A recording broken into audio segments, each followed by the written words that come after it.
खबरदार रहने के लिए चैनल को सब्सक्राइब करें और प्रेस करें बेल आइकन। नमस्कार, आप देख रहे हैं देश का सबसे विश्वसनीय चैनल इंडिया टाइम 24 न्यूज। आपके साथ मैं हूं प्रवीण। वर्ष 2012 में हुए निर्भया रेप केस के आरोपी अक्षय की पुनर्विचार याचिका सुप्रीम कोर्ट ने स्वीकार कर ली है। सुप्रीम कोर्ट में 17 दिसंबर दोपहर 2 बजे सुनवाई की जाएगी। दोषी अक्षय की पुनर्विचार याचिका पर 3 जजों की पीठ सुनवाई करेगी। सुप्रीम कोर्ट द्वारा दोषी की याचिका स्वीकार करने पर निर्भया की मां ने अपना रोष व्यक्त किया है। निर्भया की मां ने कहा है कि यह रिव्यू पिटीशन पूरे सिस्टम पर एक तमाचा है, इसे एक्सेप्ट नहीं किया जाना चाहिए था। सुप्रीम कोर्ट द्वारा दोषी अक्षय की अर्जी स्वीकार करने पर अपनी प्रतिक्रिया देते हुए निर्भया की मां ने कहा कि मुझे यह सुनकर झटका लगा है। सिस्टम मुजरिमों के आगे लाचार है।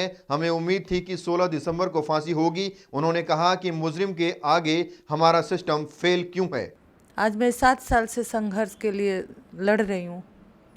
मैंने एक पल भी नहीं गवाया, कोई त्रुटि नहीं की कि नहीं केस में कोई ढीले हो, कोई कुछ हो, इनको सज़ा दिलाने के लिए, लेकिन ऐसा हुआ नहीं। कहीं ना कहीं मैं समझती हूँ कि निर्भया के साथ जो हुआ लोगों ने महसूस किया, लेकिन हमारे सिस्टम में उसका बहुत असर नहीं पड़ा। आज भी हमें इंसाफ नहीं मिला। आज भी वो मुजरिम जिंदा हैं और 17 हथकंडे अपटा रहे हैं। पूरा देश निर्भया के दोषियों को सजा मिलने का इंतजार कर रहा है। तिहाड़ जेल के फांसी घर की सफाई हो चुकी है, फंदे तैयार हो चुके हैं, जल्लाद की खोज भी की जा चुकी है। लेकिन दूसरी तरफ इस मामले के दोषी कानूनी पेचीदगियों का फायदा उठाने की कोशिश कर रहे हैं। सुप्रीम कोर्ट से फांसी मिलने के बाद दोषियों की दया याचिका राष्ट्रपति के पास है। राष्ट्रपति के दया याचिका खारिज करते ही दोषियों की फांसी की सजा तय हो जाएगी। लेकिन इसी बीच 4 दोषियों में से एक ने सुप्रीम कोर्ट में ही पुनर्याचिका दाखिल कर दी है।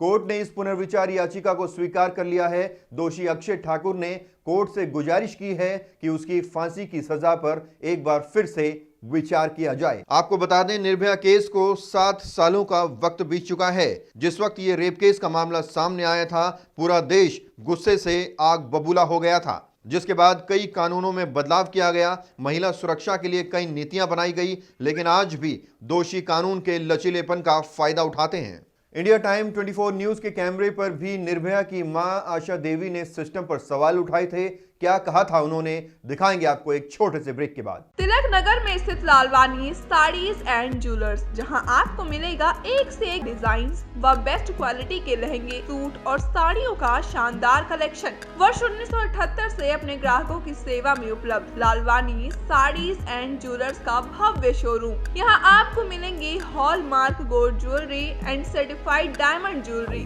एक छत के नीचे एथनिक वियर एंड ज्वेलरी का सबसे विश्वसनीय शोरूम। और ब्रेक के बाद एक बार फिर से स्वागत है आपका। हमने कल ही निर्भया की मां का इंटरव्यू किया था, तब भी उन्होंने देश के सिस्टम पर नाराजगी जताई थी। जरा देखिए। क्योंकि मैं इस सिस्टम के बारे में यही कहना चाहती हूँ कि आप 70 साल पुराने सिस्टम को चला रहे हैं, इसमें बहुत संशोधन की ज़रूरत है। जब भी क्राइम होता है हमारे सामने एक कानून बना के पेश हो जाता है, लेकिन कानून में क्या रूल दिए जाते हैं ये शायद हम सबको किसी को नहीं पता है। जो भी हमारे कानून है उसमें कोई रूल रेगुलेशन नहीं है। कानून बन गया है, बन गया। क्योंकि आज देख रहे हैं कि 2.5 साल हो गया सुप्रीम कोर्ट से फैसला आए हुए कि उनको फांसी होगी। 18 महीने हो गए उनके रिव्यू खारिज किए। 2018 जुलाई 9 को उनकी खारिज हुई थी रिव्यू, लेकिन आज भी उस पर अमल नहीं किया गया। निर्भया की मां लगातार चारों आरोपियों को जल्द से जल्द फांसी दिए जाने की मांग कर रही है। उनका कहना है कि निर्भया की बरसी के दिन ही उन चारों को फांसी के फंदे पर लटकाया जाए। निर्भया के लिए इससे बड़ी श्रद्धांजलि कोई नहीं हो सकती। इस बात में कोई दोहराए नहीं है। देश के लचीले सिस्टम का फायदा अक्सर आरोपी उठाते हैं, जिसका खामियाजा पीड़ित या उसके परिवार को भुगतना पड़ता है। और इसीलिए सरकार को अपने मैनिफेस्टो में सिस्टम को दुरुस्त करने की बात भी करनी चाहिए। इस खबर में फिलहाल इतना ही। देश और दुनिया की तमाम खबरों के लिए आप बने रहिए हमारे साथ और देखते रहिए इंडिया टाइम 24 न्यूज। नमस्कार। खबरों से खबरदार रहने के लिए चैनल को सब्सक्राइब करें और प्रेस करें बेल आइकन।